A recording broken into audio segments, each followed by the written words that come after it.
திட்டமிட்டு வந்திருக்கீங்க. இங்க யார் உங்களை ஏவி விட்டது? யார் ஏவி விட்டது? உங்க பத்திரிகை முதலாளி ஏவி விட்டுருக்காரு.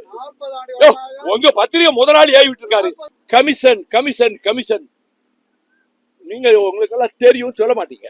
ஒரு சதுரடிக்கு இவ்வளவு ரேட் வச்ச ஒரே ஆட்சி திமுக ஆட்சி தான். கமிஷன், அது கட்டிங், கரப்ஷன். இதை ஒழிச்சிட்டாருல. இந்த கூட்டணியில இருந்தாங்கிறத நான் மறைக்காம செய்யறேன். கூட்டணி தான் இருந்தேன். கூட்டணியில இருந்துகிட்டு பேசுறது அயோக்கியத்தனம் இல்ல. கூட்டணிக்குள்ள இருந்துகிட்டே கூட்டணி அட்டாக் பண்றது என்ன அரசியல் தர்மம்?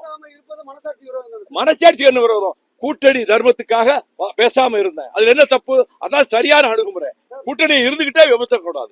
உங்க கருத்தை நான் ஏன் ஏத்துக்கணும்? இந்த திருக்குறள் என்கிட்ட சொல்லாதீங்க. நான் 1330 திருக்குறளை உங்ககிட்ட சொல்லுவேன். ஏங்க, ஒரு கட்சி கூட்டணியில இருந்துகிட்டு அவங்கள பற்றி கண்டம் பண்றது அது நாகரிகமா? அது நாகரிகமா? தோழர், நீங்க எத்தனை கேள்வி வேணா கேளுங்க. இன்னும் 1 மணி நேரம் கேளுங்க, நான் பதில் சொல்லுவேன். என் கேள்விக்கு நீங்க பதில் சொல்லணும். நீங்க திட்டமிட்டு வந்திருக்கீங்க எனக்கு தெரியும். நீங்க எந்த பத்திரிகை எனக்கு தெரியாது. நீங்க எந்த பத்திரிகை சார்? நீங்க எந்த பத்திரிகை சார்? நீங்க எந்த பத்திரிகை? அதுக்கு பதில் சொல்லுங்க. இல்ல, எந்த பத்திரிகை சொல்லுங்க. கேக்குறீங்கல்ல, நான் பதில் சொல்ல வேண்டிய அவசியம் இல்ல. உங்க கேள்விக்கு நான் பதில் சொல்ல வேண்டிய அவசியம் இல்ல. உங்க கேள்விக்கு நான் பதில் சொல்ல வேண்டிய அவசியம் இல்ல.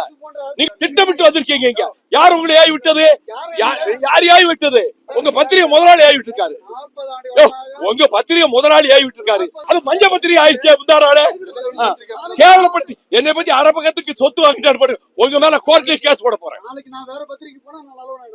யாரு இப்ப இருக்கிறத வச்சுதான் கேட்க முடியும். இந்த பாருங்க, நீங்க திட்டமிட்டு வந்திருக்கீங்க. நீங்க குழப்பம் பண்றதுக்காக வந்திருக்கீங்க.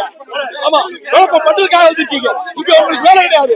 என்ன இருக்கீங்க? வேலை கிடையாது. வெளியே போகலாம், வெளியே போகலாம். வேணும் கேட்க வெளியே வெளியே அனுப்பு.